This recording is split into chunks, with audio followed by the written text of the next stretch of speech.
आज महानगरपालिकेमध्ये अतिरिक्त आयुक्त यांच्या दालनामध्ये आज पे अँड पार्क आणि नो हॉकर झोन संदर्भात सुनावणी आयोजित करण्यात आली होती।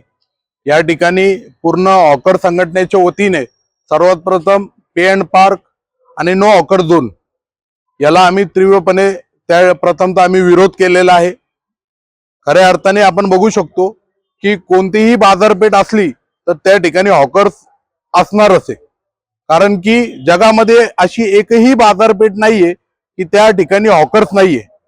हॉकर्स त्या ठिकाणी असताना सर्वात प्रथम आजची ही जी सुनावणी बेकायदेशीरपणे त्या ठिकाणी झालेली आहे, कारण की नियमानुसार सर्वात प्रथम यांना सुनावणी घेण्याच्या अगोदर यांना TVC ला विश्वासामध्ये घ्यावं लागतं, म्हणजे टाउन वेंडर कमिटी जे प्रत्येक शहरामध्ये असती त्यांना विश्वासामध्ये घ्यावं लागतं, त्यांचं मत त्या ठिकाणी घ्यावं लागतं, त्याच्यानंतर कुठेतरी निर्णयावरती यावं लागतं।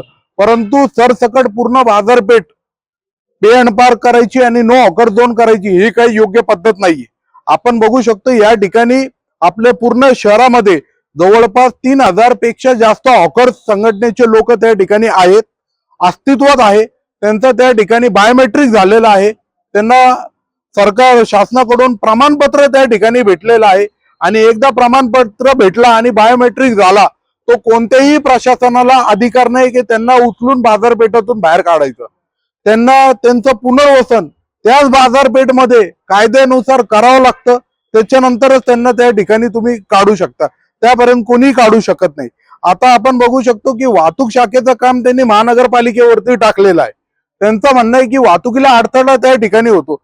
यांचे स्टॉल काढल्यानंतर त्या ठिकाणी गाड्या जेव्हा उभ्या राहतील तर ते पण एक प्रकारचं अतिक्रमणच होणार आहे ना, त्याला तुम्ही अतिक्रमणाचं नाव देणार नाही का? त्यांच्यावरती तुम्ही कारवाई करणार नाही का?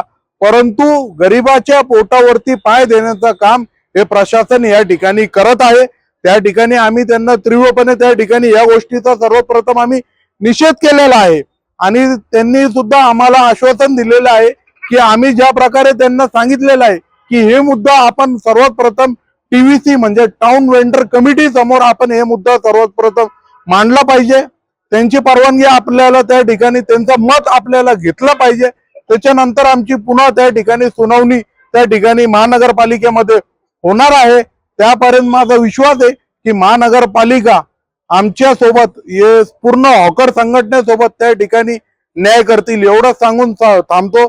जय हिंद, जय महाराष्ट्र।